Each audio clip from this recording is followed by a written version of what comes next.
Dear students, today we will see the next topic, adverbs, under the heading Learn English through Tamil, a foundation course.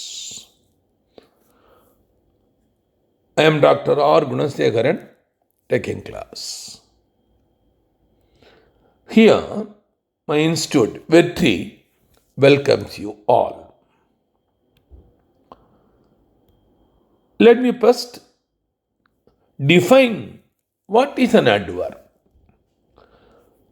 An adverb is a word which modifies the meaning of a verb, an adjective, or another adverb. Let me repeat. An adverb is a word which modifies the meaning of a verb, an adjective, or another adverb. இதனுடைய தமிழாக்கம்,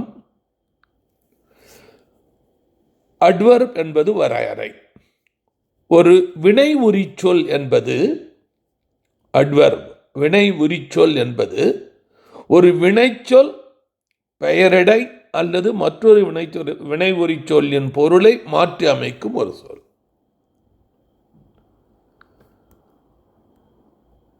அடுத்து நாம் பார்க்க இருப்பது kinds of adverbs, அதாவது வினை உரி சொற்களின் வகைகள்.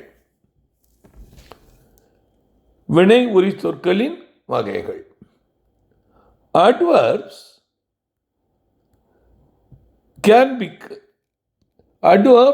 can be classified into many types. அதாவது வினை உரி சொற்கள் பல வகைகளாக வகைப்படுத்தலாம்.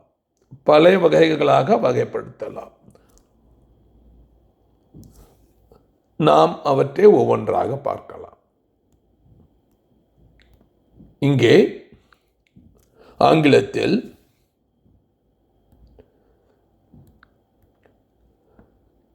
kinds of adverbs, there are 7 types. 1. Adverbs of time, அதாவது time related. Adverbs of frequency, adverbs of place, adverbs of manner, adverbs of affirmation, adverbs of degree or quantity, and adverbs of reason. ஆக ஆங்கிலத்தில் 7 வகையான பிரிவுகள் அட்வர்புகள் உள்ளன. இதை தமிழிலேயும் பார்ப்போம். புரிந்து கொள்வதற்காக தமிழிலேயும் பார்ப்போம். அதாவது முதலாவதாக அட்வர்ப்ஸ் ஆஃப் டைம் என்பதற்கு தமிழாக்கம் காலத்தின் வினை உரி சொற்கள். காலத்தின் வினை உரி சொற்கள், இது ஒன்று. இரண்டாவது அட்வர்ப்ஸ் ஆஃப் ஃப்ரீக்வன்சி, அதிர்வெண்ணின் வினை உரி சொற்கள், இரண்டாவது. மூன்றாவது அட்வர்ப்ஸ் ஆஃப் பிளேஸ், இடம் வினை உரி சொற்கள், மூன்றாவது. நான்காவது அட்வர்ப்ஸ் ஆஃப் மேனர், விதத்தை விவரிக்கும் வினை உரி சொற்கள். அடுத்து ஐந்தாவது அட்வர்ப்ஸ் ஆஃப் அஃபர்மேஷன், அதாவது உறுதிமொழியின் வினை உரி சொற்கள். உறுதிமொழியின் வினை உரி சொற்கள். ஆறாவது adverbs of degree or quantity, அதாவது பட்டம் அல்லது அளவு, குவான்டிட்டி வினை உரி சொற்கள். ஏழாவதாக அட்வர்ப்ஸ் ஆஃப் ரீசன், ரீசன் என்றால் காரணம், காரண வினை உரி சொற்கள் என ஆங்கிலத்தின் அட்வர்ப்ஸ் வினை உரி சொல் 7 வகைப்படுகிறது. நாம் அவற்றை ஒவ்வொன்றாக விரிவாக பார்ப்போம். முதலில் நாம் எடுத்துக்கொள்ள இருப்பது அட்வர்ப்ஸ் ஆஃப் டைம். இது காலத்தை குறிப்பது. உதாரணத்துக்கு this, now, lately, daily, already,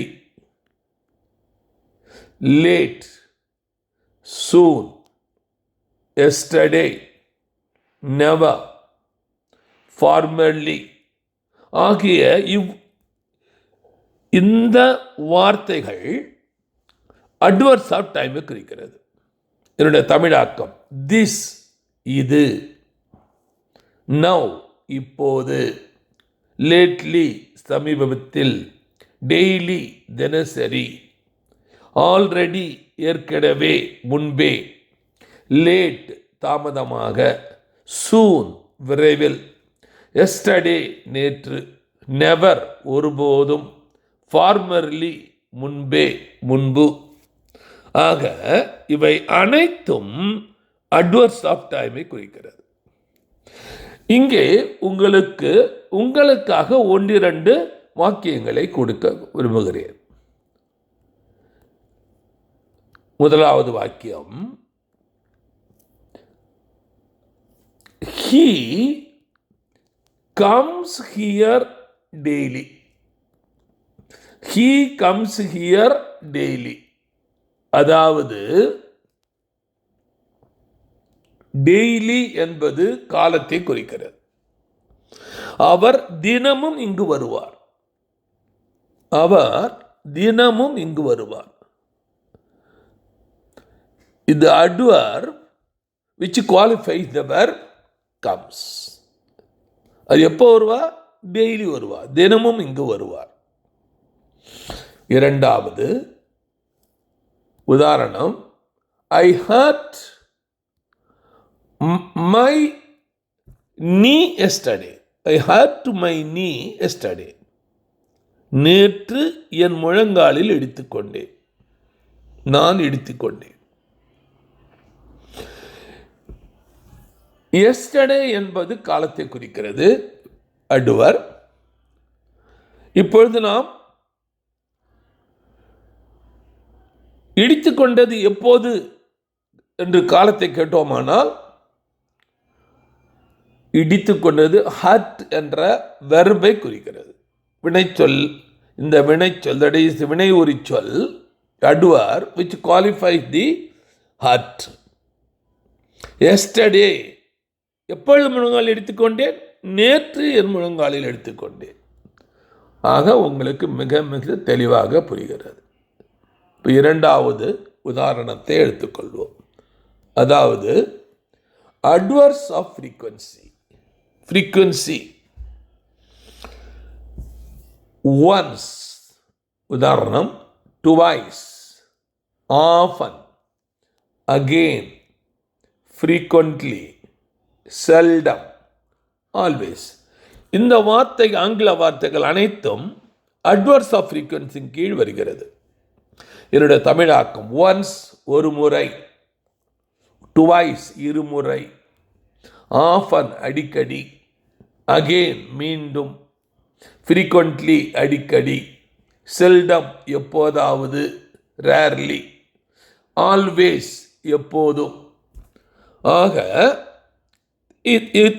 இந்த தமிழங்க வார்த்தைகளும் உங்களுக்கு புரிந்து கொண்டால் மிக எளிதாக இருக்கும், வாக்கியங்களை அமைக்க எளிதாக இருக்கும்.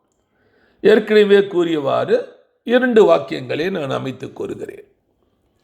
ஒன்று, Padmini was a famous dancer once. Padmini was a famous dancer once. அது தமிழாக்கம், பத்மனி ஒரு காலத்தில் பிரபலமான நடன கலைஞராக இருந்தால். ஒன்ஸ், ஒன்ஸ் ஒரு காலத்தில். என்ன இருந்தா? Was a famous dancer. Was a famous dancer, நடன கலைஞராக இருந்தால். I go to Salem seldom. I go to Salem seldom. Seldom என்பது ஃப்ரீக்வன்சி. நான் சேலம் செல்வது அரிது. சேலம் செல்வது அரிது, எப்போதாவது செல்வேன். ஆக 2 வாக்கியங்களும் உங்களுக்கு காலத்தை குறிக்கிறது. 3வது ஃப்ரீக்வன்சி. 3வது adverbs of place. Adverbs of place, இடத்தை குறிப்பது. உதாரண வார்த்தை, அட்வர்ப் வார்த்தைகள் ஹியர், இங்கே, here, up, away, within, there, out, in, backward, everywhere. இந்த அனைத்தும் ஆங்கில வார்த்தைகளும் அட்வர்ஸ் ஆஃப் பிளேஸ் என்ற வகையின் கீழ் வருகின்ற அட்வர்புகள், வினைவுரி சொற்கள். இதற்கு தமிழாக்கம் ஹியர் இங்கே, அப்பு மேலே, அவே விலகி, வித்தின் உள்ளே, தேர் அங்கே, அவுட் வெளியே, இன் உள்ளே, பேக்வேர்டு பின்தங்கிய, எவரிவேர் எல்லா இடங்களிலும், வெளியே உள்ளே. ஆக இவை அட்வர்ஸ் ஆஃப் பிளேஸை குறிக்கிறது. வெர்பு. 2 வாக்கியங்கள் நான் அகெயின் உங்களுக்கு கொடுக்க விரும்புகிறேன். இங்கே ஒரு வாக்கியம், அதாவது radio waves receive here from any part of the world. Radio waves என்பது நமக்கு தெரியும், எலக்ட்ரோ மேக்னெட்டிக் ரேடியேஷன் என்று ஃபிசிக்ஸில் படித்திருப்போம். அந்த different types of electromagnetic radiations are there. அதில் ஒரு வகை ரேடியோ வேவ்ஸ். இந்த வேவ்ஸ் வழியாகத்தான் நாம் ரேடியோவில் ஒலிகளை கேட்கிறோம். Radio waves receive here from any part of the world. அதாவது உலகின் எந்த பகுதியிலிருந்தும் ரேடியோ அலைகள் இங்கு வருகின்றன. இங்கு பிளேஸ், இங்கு வருகின்றன, இந்த இடத்துக்கு, நாம் இருக்கும் இடத்துக்கு வருகின்றன. அடுத்து 4வதாக அட்வர்ஸ் ஆஃப் மேனர்.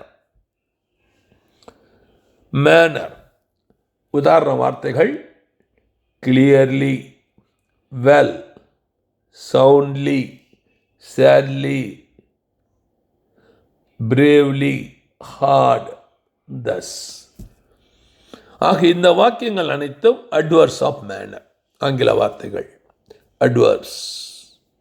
என்னுடைய தமிழாக்கம் கிளியர்லி தெளிவாக, வெல் நன்றாக, சவுண்ட்லி சத்தமாக, சேட்லி சோகமாக, பிரேவ்லி தைரியமாக, ஹார்ட் கடினமாக, தஸ் இவ்வாறு.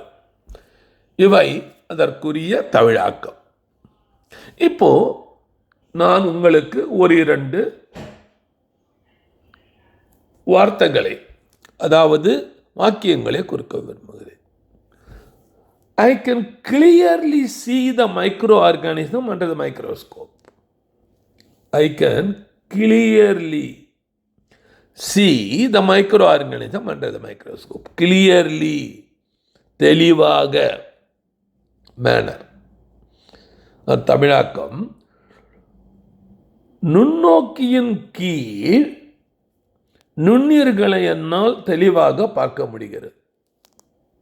நுண்ணோக்கி மைக்ரோஸ்கோப்பின் கீழ் நுண்ணுயிர்களை என்னால் தெளிவாக பார்க்க முடிகிறது. அடுத்து 5வது அட்வர்ஸ் ஆஃப் அஃபர்மேஷன்.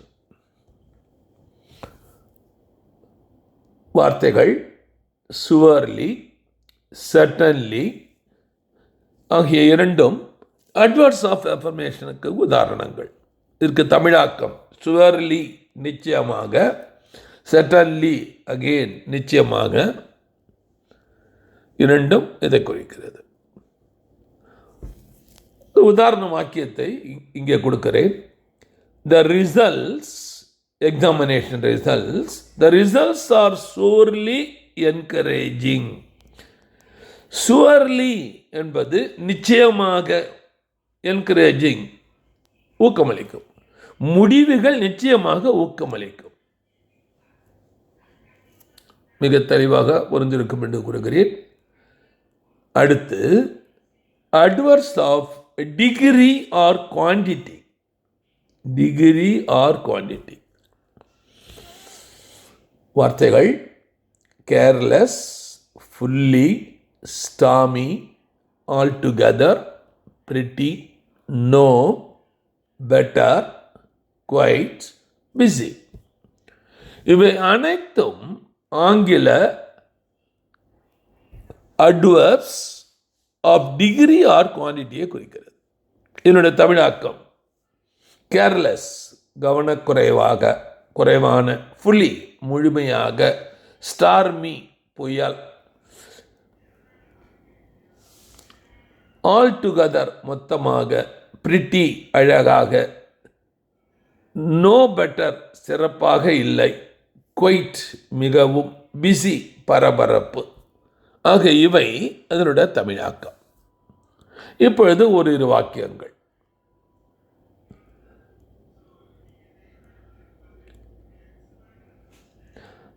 இங்கே வாக்கியங்கள் இல்லை, இப்போ நான் கூறுகிறேன் பாருங்கள். The boy is very careless. The boy is very careless. இது இதற்குரிய முக்கியமான வாக்கியமாகும். ஆறாவதாக adverbs of degree or quantity. Under this, now I am giving the sentence continuation. Nowadays, the students are doing things careless of the consequences. Kindly follow. The வாக்கியம் careless என்ற வாக்கியத்தை careless என்ற ஒரு adverb, quantity of the அட்வர்பை, degree of the அட்வர்பை வாக்கியத்திலே அமைத்து கொடுத்திருக்கிறேன். Nowadays, the students are doing things careless of the consequences. தமிழாக்கம் இப்பொழுதெல்லாம் மாணவர்கள் பின் விளைவுகளை பற்றி கவலை இல்லாமல் அலட்சியமாக செய்கிறார்கள். என்ன நடக்க போதுன்னே தெரியாமல் செஞ்சிடறாங்க. நம்ம செய்யறதுனால என்ன நடக்கும், தப்பு நடக்குமா, இல்லை திட்டுவாங்களா, இதை பற்றியும் கவலைப்படுறதில்லை. இப்பொழுதெல்லாம் மாணவர்கள் பின் விளைவுகளை பற்றி கவலை இல்லாமல் அலட்சியமாக செய்கிறார்கள். இது அட்வர்ப்ஸ் ஆஃப் டிகிரி. இப்பொழுது ஏழாவதாக அட்வர்ப்ஸ் ஆஃப் ரீசன், காரணம். உதாரணம் hence, therefore. இரண்டுமே hence எனவே, therefore எனவே வாக்கியம். இங்கே ஒரு வாக்கியத்தை கொடுக்க விரும்புகிறேன். அதாவது the vegetables are fresh and hence satisfactory. The vegetables are fresh and hence satisfactory. ஃப்ரெஷ்ஷாக இருக்கிறதுனால சாட்டிஸ்ஃபேக்டரியாக இருக்குது. தமிழாக்கம் காய்கறிகள் புதியவை மற்றும் திருப்திகரமானவை, அண்ட் ஹென்ஸ் திருப்திகரமானவை. காய்கள் புதியவை, ஹென்ஸ் அதனால் அவை திருப்திகரமானவை. மற்றும் என்பதற்கு மற்றொரு அது வார்த்தையை கூறுவது அதனால், அந்த காரணத்தினால் என்றும் நாம் பொருள் கொள்ளலாம். ஆக நாம் இதுவரை இந்த வகுப்பில் என்ன பார்த்தோம் என்று சொன்னால், what is a verb, adverb, what are the definition for the adverb, what are the types of adverbs, and with the examples. So மாணவர்கள் இதை நன்கு புரிந்து கொள்ள வேண்டும். இதனுடைய அடுத்த பகுதியை அடுத்த வகுப்பில் பார்க்கலாம். உங்களிடமிருந்து விடைபெறுவது டாக்டர் ஆர் குணசேகரன். நன்றி, வணக்கம்.